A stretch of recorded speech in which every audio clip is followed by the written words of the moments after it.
Hello everyone, welcome to digital maths. हमने काला paper 2 का सेक्शन डी बेसिक मैथ्स के, अभी मैं सीक्वेंस में बेसिक मैथ्स के सारे सेक्शन डी अपलोड कर रहा हूं फटाफट, ताकि क्या वो सारे हो जाए, फिर सेक्शन स्टैंडर्ड के हम लोग कर लेंगे।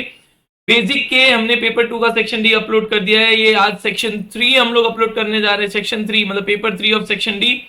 चलिए चलते हैं, ज्यादा टाइम वेस्ट नहीं करेंगे। बस लाइक शेयर और कमेंट करना ना भूले। आपकी तैयारी प्रॉपर वे में होनी चाहिए, अच्छे से होनी चाहिए। तो चलते हैं सेक्शन डी की तरफ। First, state and prove the Thales theorem. देखो स्टेटमेंट क्या है पहले वो समझ लो।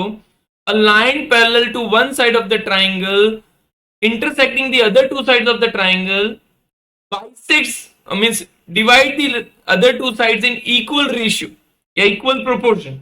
ये स्टेटमेंट है, स्टेटमेंट में नहीं लिख रहा हूं, स्टेटमेंट आप कर सकते हो। मैं डायरेक्टली थियरम पे आता हूं। वो क्या कहना चाहते हैं वो जस्ट बता रहा हूं। A triangle is there, suppose ये ट्राइंगल है, ट्राइंगल ए बी सी, इसके अंदर D parallel to B C दिया हुआ है। हमें प्रूव करना है तो पहले तो गिवन लिख देते हैं। गिवन क्या है? तो given in triangle A B C DE is parallel to B C. ठीक है, ये पैरेलल हो गया। टू प्रूव, हमें प्रूव क्या करना है? तो हमें प्रूव करना है AD upon DB equals to AE upon EC. ठीक है, तो उसके लिए कंस्ट्रक्शन चाहिए। तो कंस्ट्रक्शन क्या चाहिए वो मैं बता देता हूं आपको। थोड़ा सा वेट कीजिए। देखो मैं इसमें कलर, कई पॉसिबिलिटीज, कलर चेंज कर लेते हैं। सबसे पहले डीएम परपेंडिकुलर आपको बनाना है और ये डीएन परपेंडिकुलर, ये कंस्ट्रक्शन है, ये दोनों परपेंडिकुलर है। डीसी और बीई को ज्वाइन कर दो, तो ये हो गया हमारा कंस्ट्रक्शन। तो ज्वाइन BC एंड B, पहला ये हो गया। Second, draw DM perpendicular to AE, DM perpendicular to AE and EN perpendicular to AD। ठीक है, ये भी हमने ड्रॉ कर दिया। अब प्रूफ। ठीक है, प्रूफ सबसे पहले हम लोग प्रूफ में क्या, देखो हमें प्रूव करना है AD upon DB equals to AE upon EC, ये याद रखना। अब AD और AE का रेशियो अगर फाइंड करना है तो कैसे फाइंड करें? तो मैं यहाँ पे क्या कर रहा हूँ, हमारे पास अलग अलग बहुत सारे ट्राइंगल है। अब ध्यान से देखोगे तो ट्राइंगल, एक ये ट्राइंगल ADE, ठीक है, ADE जिसमें EN परपेंडिकुलर है। एक ट्राइंगल वो भी ADE, ठीक है, ये भी हम लोग ले लेते AD जिसमें DM परपेंडिकुलर है। फिर एक ट्राइंगल आएगा आपका, जैसे इस तरह से बना हुआ है, मैं जस्ट बता देता हूं आपको। ये इस तरह से बना हुआ है, परपेंडिकुलर लाइन यहाँ पे है। ठीक है, ई डी बी और परपेंडिकुलर है एन। ठीक है, तो ये एक ट्राइंगल है। दूसरा ट्राइंगल है जिसपे परपेंडिकुलर ये रहा, बट हमारा ट्राइंगल जो है कुछ इस तरह से है, परपेंडिकुलर ट्राइंगल कुछ इस, ये ले लो।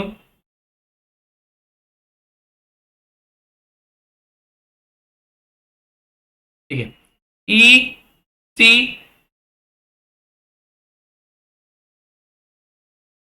ये हमारा ECD, और यहां पे आप देखोगे ECD तो EM परपेंडिकुलर, ये E उधर आएगा, MD, एक सेकेंड, ये हमारा D है। इसको ढंग से, बहुत ज्यादा ये चार ट्राइंगल, देखो ट्राइंगल मैं आपको बता रहा हूँ कि ये चार ट्राइंगल है। चार ट्राइंगल के हिसाब से हमें ड्राइंग कर, मतलब प्रॉपर वे में बनाना पड़ेगा। तो चार ट्राइंगल बनेंगे तो ही जाके कुछ होगा प्रॉपर वे में। तो दिस इज, यहां से ये इधर, तो ये हो गया M परपेंडिकुलर।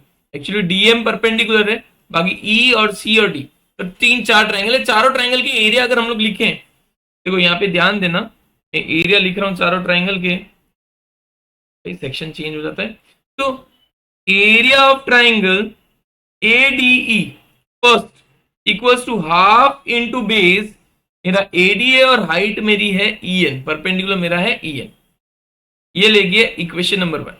फिर एरिया ऑफ ट्राइंगल ADE वापस में लिखूं तो इसको मैं दूसरे तरीके लिख सकता हूं, half into AE into DM। ठीक है, ये इक्वेशन 2 हो गया। देखो ये फर्स्ट इक्वेशन के लिए, ये सेकंड इक्वेशन के लिए। अब थर्ड और फोर्थ इक्वेशन ध्यान दीजिएगा। तो area of triangle T B E equals to half into base यानी DB into height means E N. ठीक है, ये हो गया इक्वेशन नंबर 3। फिर area of triangle D T E equals to half into E C into D M. ठीक है, ये चार इक्वेशंस हमें मिल गए एरिया ऑफ ट्राइंगल के हिसाब से from equation 1 and 3। From equation 1 and 3, equation 1 और 3 से अगर हम लोग देखें तो एरिया ऑफ एडीई, यहाँ पे लिख देता हूं, इंप्लाइज की साइन जरूर बना देना, इंप्लाइज या देयरफॉर की साइन बनाने का ना भूले, upon area of triangle DBE equals to half into AD into E N upon half into DB into E N.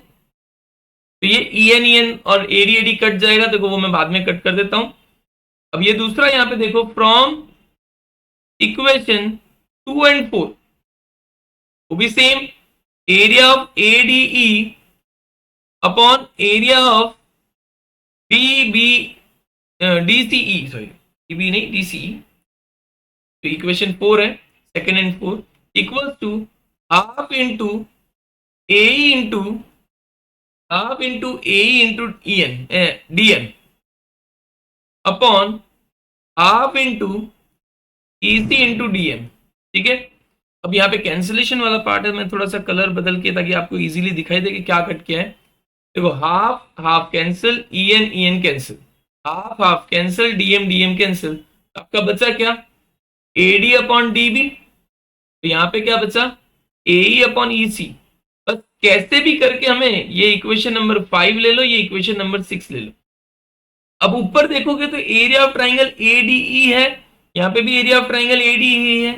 ठीक है, अब यहाँ पे ध्यान देखोगे, देखो मैं पीछे की साइड बता देता हूँ आपको ट्राइंगल का डायग्राम बना के वापस। देखिए आपने 9th स्टैंडर्ड में एक थ्योरम पढ़ा होगा, अगर नहीं पढ़ा है तो भी मैं बता देता हूँ, याद है नहीं है आई डोंट नो, बट एक थ्योरम है। जैसे ये वाला जो हमने कनेक्शन किया है, since triangle DBE and triangle DCE are between same parallel lines, दोनों सेम पैरेलल लाइंस के बीच में DN same parallel lines, DE parallel to BC and have common base. Common base कौन सा है, DE। Therefore, area of triangle DBE equals to area of triangle DCE, equation number 7।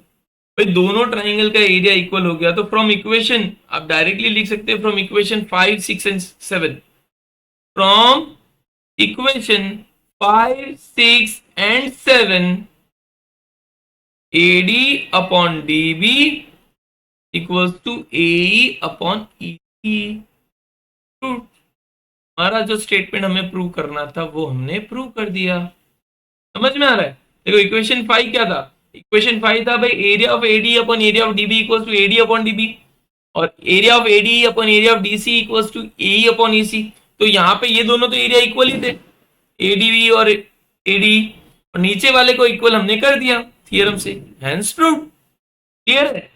चलते हैं next question 48 number, diagonal AC and BD of a trapezium ABCD with AB parallel to DC intersect each other at point O। देखो AB parallel to DC है, चलो AB बनाओ, सीधा बनाओ, ABCD जिसके अंदर दोनों इंटरसेक्ट कर रहे हैं, दोनों के diagonals at point O, point O पे इंटरसेक्ट कर रहे हैं। Using similarity criteria for the two triangle show that OA upon OC equals to OB upon OD। ठीक है, तो फर्स्ट ऑफ ऑल गिवन वगैरह मैं नहीं लिख रहा, तो प्रूव खाली लिखना है, to prove OA upon OC equals to OB upon OD। ठीक है, prove in triangle AOB and triangle COD, angle BAO equals to angle BCO, since alternate interior angles, फिर therefore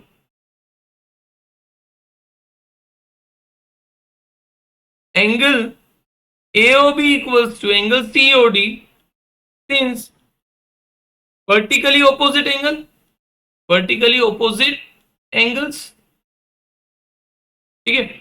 therefore triangle AOB is similar to, congruent की sign नहीं लगेंगे, similar to triangle COD, since by angle similarity, angle similarity से दोनों triangle similar हो गए, therefore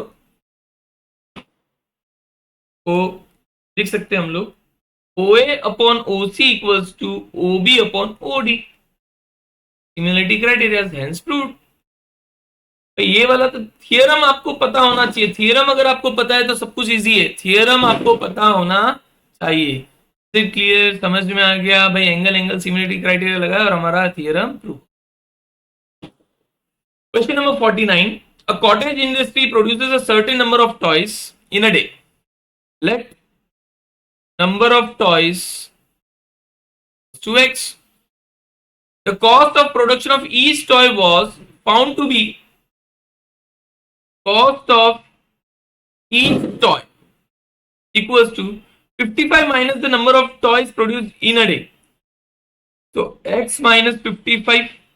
Okay. On a particular day, the total cost of production was, so total cost equals to number of toys into cost of each toy, हर एक toy का cost. So therefore 750 equals to x into x minus 55. Therefore 750 equals to x square minus 55x. Therefore x square minus 55x minus 750 equals to 0. ये आपका हो गया। अब 750 को 55 बनाना है, 750 को 55 बनाना है, कैसे बनाएंगे? वैसे तो 30 इंटू 25, 30 इंटू 25, 30 इंटू 25 इज 750। यहाँ पे therefore x square minus 30 into 25 चलेगा नहीं ना, क्योंकि दोनों तो गड़बड़ हो जाएगा। लेट्स सी, मैं थोड़ा सा 750 है तो 5 150 530 56 321। मुझे 55 बनाना है, वैसे 25 30 सा होता है, लेकिन 25 30 लेकिन साइन माइनस है तो कुछ गड़बड़ हो सकता है। Let us take another example. 125 minus 6 भी नहीं हो सकता, 150 माइनस 10 75 नहीं, ठीक है 15 नहीं, 25 3 75 minus 10, 5 1 5 5 5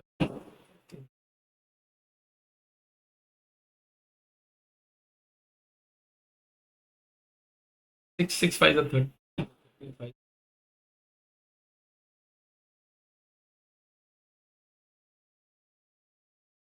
7 1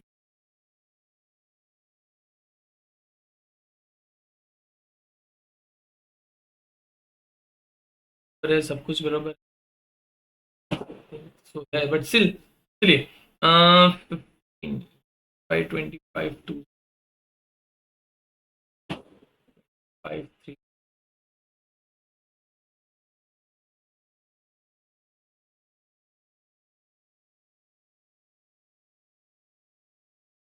The cost of production of each toy in rupees was found to be 55 minus, अरे 55, sorry my mistake, यहाँ पे 55 माइनस एक्स आएगा। मैं वही सोचू कुछ तो गड़बड़ है, तो यहाँ पे 55 माइनस एक्स हो जाएगा, 55 माइनस एक्स तो यहाँ पे हो जाएगा 55x minus X square, equation बनेगा X square minus 55x plus 750। तो हो गया भाई 30 इंटू 25। मैं वही सोचू कुछ तो गड़बड़ है, कभी कभी ऐसा हो जाता है जल्दबाजी में। ध्यान रखो लिखा क्या है, was 55 minus the number of toys, वहां पे इसके हिसाब से तो x square minus 30x minus 25x plus 750 equals to 0। therefore x minus 30 minus 25 x minus 30 equals to 0। therefore x minus 30 x minus 25 equals to 0। therefore x equals to 30 और x equals to 25। तो अगर number of toys x है, find out the number of toys produce, number of toys he find करना है, तो number of toys might be x और number of toys might be 25, यानी 30 या 25 दोनों हो सकते हैं। चलिए बढ़ते हैं नेक्स्ट क्वेश्चन की तरफ। Next question is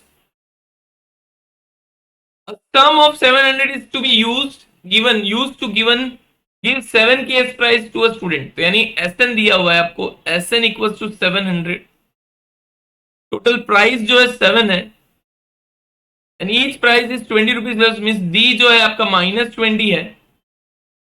find the value of each price. तो अगर SN equals to n by 2 in bracket 2a plus n minus 1 D होता है, 700 equals to 7 by 2 in bracket 2a plus 6 into minus 20। तो ये हो जाएगा 700 into 2 upon 7 equals to 2a minus 120। 700 so therefore 200 plus 120 equals to 2a। therefore a equals to 320 upon 2। therefore a equals to 160। therefore prices are 160, 140, 120, 100, 80, 60 and 40, क्योंकि 7 है तो 1 2 3 4 5 6 7 40 तक आपके जाएंगे, बाकी बाद में 700 रुपए खत्म हो जाएंगे भाई। इससे ज्यादा बोलेगा इससे आगे दो ना, पर पैसे तो होने चाहिए, देंगे कैसे? समझ में आया? चलिए नेक्स्ट क्वेश्चन की तरफ चलते हैं। क्वेश्चन नंबर, इसमें find the missing frequency find करना है। एक्स बार दिया हुआ 18, x bar is given, H आपका हो जाएगा 2। पहले तो आपको एक्स आई फाइंड करना पड़ेगा, 12 14 16 18 20 22 24। हम लोग ले लेते हैं ए, इसको यू आई हो जाएगा 0 0 -1 -2 -3। जैसा लग रहा है यहाँ पे तो और कंफ्यूजिंग वाला ना आ जाए, -4 1 2। ठीक है, तो F I U I equal to -28 -18 -18 -13 0 5 8। 13 उड़ गया। सिग्मा देखो पहले तो ये दे देते हैं, सिग्मा एफ आई जो है वो हो जाएगा 7 + 6 13 13 + 13 26 26 + 9 35 35 + 5 40 44 प्लस एफ, और sigma F I U I हो जाएगा -40 -64। ठीक है, कैन चेक। तो X bar equals to A plus sigma F I U I, देखो ये ए है, हाँ, sigma F I U I upon sigma F I into H. ये हो जाएगा आपका एक्स बार 18 है, ये हो गया 20 -64 अपॉन sigma F I 44 plus F और इंटू 2। तो ये हो जाएगा -2 equals to -128 upon 44 plus F. तो माइनस माइनस तो प्लस हो जाएगा, 88 plus 2f equals to 128। therefore 2f equals to 40, therefore f equals to 20। तो f की वैल्यू जो मिसिंग फ्रीक्वेंसी उसकी वैल्यू कितनी आ गई? 20। चलिए थोड़ा सा शायद स्पीड में हो सकता है, तो आप लोग भाई आपकी जो स्पीड लिमिट है यूट्यूब से आप आराम से स्पीड को कंट्रोल कर सकते हो, यू कैन कंट्रोल इट। तो स्पीड को कंट्रोल करके आप कर सकते हो। ठीक है, तो बढ़ते हैं आगे। Size of an agriculture holding in a survey of 200 families is given in the following table। Median find करना है तो CF फाइंड कर लो भाई। 10 10 + 15 25 25 plus 30, 55. 55 plus 80 is 135. 135 plus 40, 175. 175 plus 20, 195. 195 plus 5, that is 200. n आपका 200 हो गया, तो n by 2 आपका 100 होगा। 100 कहाँ मिलेगा भाई, 135 में 100 मिल रहा है, 100 100 100, ये रहा 135। ये आपका हो गया l, l equals to 15, f equals to 80, cf equals to 55 और h equals to 5। Median m equals to l plus n by 2 minus cf upon f into h। L तो आपका हो गया 15 प्लस n by 2 आपका हो गया 100 minus CF हो गया 55, F आपका हो गया 80, H आपका हो गया 5 5 5 कट कैंसिलेशन बाद में कर सकते हैं कि ये 80 वाला जो है ना जोल बोल 15 प्लस 45 इंटू 5, 45 इंटू 5 80, 85 16 सा 16 सा 80, तो ये हो जाएगा 15 प्लस